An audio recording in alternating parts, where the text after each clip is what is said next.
见过无情无耻无理取闹的，却没见过霸占了别人家的豪宅，还把别人妈认作亲妈的。大雄与小夫的这场夺母记，却没想到还有个黄雀在后。每天睡够24小时，就是大雄的日常。可这一切都被暴怒的女帝老妈破灭了。日常0分考卷，让老妈不得不化身特种兵，用武力说话。大雄绘声绘色地形容着自家老妈，可老妈真会是这样吗？遭到了小伙伴们无情的嘲笑，大雄觉得自己是世界上最倒霉的孩子。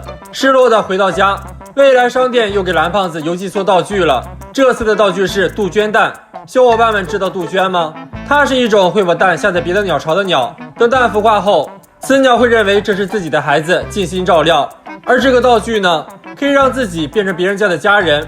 蓝胖子才不需要这种道具，自然而然的到了大雄手里。大雄下定决心要当别人家的孩子，可还没出门，就给老妈来了个大捅扣头。老妈再次暴走，用物理手法让大雄身高暴增10厘米。大雄一路闲逛，来到了财大气粗的小夫家，要体验富二代的生活，蹑手蹑脚开了门，却跟小夫妈撞了个对面。刚要开逃，谁知小夫妈竟热情地喊大雄为小夫。法国进口水果，意大利高档蛋糕，让大雄吃的根本停不下来，而且还有1000元大钞数张当零用钱。大雄感觉自己的人生到达了巅峰，吃喝玩乐应有尽有。这时小夫回来了，可老妈完全不记得这个亲生孩子，拎起来直接扔出门送走。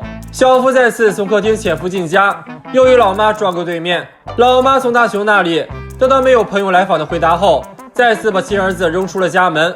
小夫决定找出真凶，来到仓库邪魅一笑。也不知道身高还不到2米的小夫是如何搭建起40米高的观望台的。好不容易活着来到2楼，却正好碰到大雄离开，一路追赶，再次撞到老妈，又一次无情被拎起摔出了家门。来到花园，发现真凶竟是大雄，说着就飞身跃起，却被老妈抓住了命运的衣领，扔出了家门。有家不能回，让小夫哭成了喷水枪。路过的蓝胖子听了小夫的叙说，知道自家的熊孩子又给自己闯祸了。此时的大雄又准备去静香家跟媳妇儿当亲兄妹，可路上却被一股美味吸引，迷迷糊糊来到胖虎家，蹑手蹑脚进了家，就求胖虎老妈上口咖喱吃。大雄再次吃饱喝足，准备闪人，却正好碰到送货归来的胖虎，也真是苦了胖虎了，辛苦送完货，却没能吃到亲妈的晚饭。大雄饭后遛弯，正好碰到守株待兔的小夫两人，一路疯狂逃窜。再次回到小夫家，看着大雄吓得一身臭汗，小夫妈让大雄去泡澡，这浴室也是惊呆入目了。此时小夫已经堵到自家门口了，小夫妈收拾大雄衣服，发现了杜鹃蛋，随手一抛，直接命中蓝胖子的巨型大口中。这下大雄又被打回了原形，赶忙逃窜。此时的老妈也担心起真正的小夫了，眼看亲儿子就在眼前，老妈与小夫热泪盈眶奔向对方。如果不出意外的话，要出意外了，这次轮到蓝胖子来当亲儿子了。那么小伙伴们说说，被蓝胖子吃掉的杜鹃蛋要如何取出来呢？不要走开，下集更精彩。出门遛狗遛猫的倒是常见，出门遛手套的陆木还是第一次见。更有甚者，竟然遛起了如同生化武器般的陈年老袜，这到底是什么新萌宠？世界上最悲催的事，莫过于成双对的袜子只剩下一只。看着老妈就要进化成暴怒的女帝，蓝胖子赶忙偷风报信，可大雄心大得很，混着穿也是一种时尚嘛。可蓝胖子一问手套，竟然也只剩一只了。为了成双对，蓝胖子掏出单支探寻导线，大雄拿着导线就怼到了手套上，手套它竟然站立成精了。原来手套也知道孤单寂寞冷，带着大雄就出门寻找另一半去了。来到分岔口左右探寻，带着两人来到了一处狭小的缝隙，说着就走了进去。可这不是为难蓝胖子吗？大雄只能大力出奇迹，把蓝胖子硬生生塞进了缝隙。只怪蓝胖子平时吃的太多，到了出口又是对蓝胖子的2次暴击。当胖虎小夫路过时，蓝胖子已经变成了蓝瘦香菇。俩人也是第一次看到遛手套的，但大雄可没那时间跟他俩解释。手套似乎感受到了另一半，拽着大雄就来到了空地。大雄两人往水泥管里一扫，竟然有头金眼猛兽，看着狗子能戳死人的尖牙，蓝胖子吓得只能原地蹦迪。但大雄膀胱一扫，以蓝胖子为盾，木棍为剑，狗子是松口了，可大雄却惨了。丢失的另一半重新寻回，给蓝胖子感动的热泪盈眶。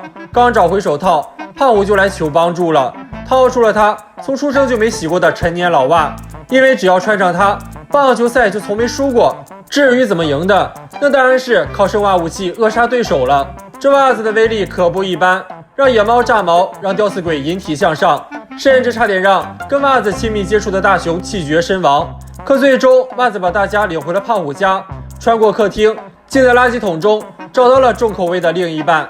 大熊决定做个助人为乐的优秀少年，首先帮妹子找到了钟爱的琴锤，而后帮收藏家找到了古董的另一半，还帮沈正先生找到了拖鞋。至于静香要找的，竟然是2年前丢失的一只小熊。虽说时间有点久，但只要另一半还存在，就有希望。插上导线，棕熊竟然动了起来，这就说明他的另一半还存在。迈着熊出没的步伐，穿过一望无际的大海，静香讲起了小熊的故事。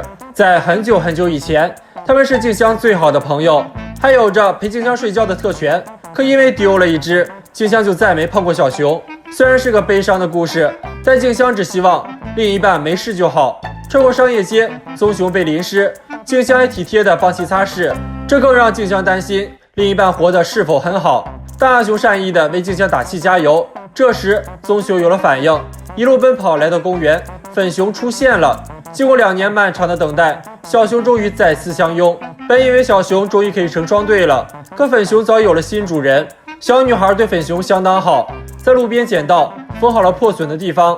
大熊本欲让它归还，可静香是善良的，送上了手中的棕熊。在小女孩感动的目光中，3人飞升离去。只要对小熊好，主人是谁重要吗？回到家中，大熊本想当个干饭人，可袜子找不全，晚饭大熊你就别想了。那么小伙伴们觉得这个道具还可以用来找什么呢？不要走开，下集更精彩。都说胖虎是宠妹狂魔，可以为了妹妹棒走伙伴，抢夺口粮。可如果这个妹妹变成了弟弟，又会跟胖虎擦出怎样的火花呢？眼看胖虎1吨重的铁拳就要落下，关键时刻老妈100米冲刺赶来，儿子犯下的错终究还得老妈来收拾烂摊子。大熊觉得自己的人生就2字，太失败了。为了安抚大熊那颗玻璃心，蓝胖子拿出了兄弟贴纸。可大熊担心兄弟之间打架，胖虎会下死手，但蓝胖子可不管，一把给大熊贴上，然后就去找胖虎了。为了阻止惨剧的发生，大熊出门拦截，却碰到了小夫使坏，对着大熊就是一记精准投射，直接把大熊干翻在地。大熊也强硬了一回，直接命中小夫帅气的脸庞，两人玩起了追逐战。可大熊又不看路了，直接跟胖虎亲密接触。看着胖虎吃人的眼神，小夫以为来的是同伴，最终还是落到了1米大高个的小夫头上。眼看2人称兄道弟，吓得小夫只想回家找妈妈。剧场版胖虎上线，还给了大熊一个摸头杀。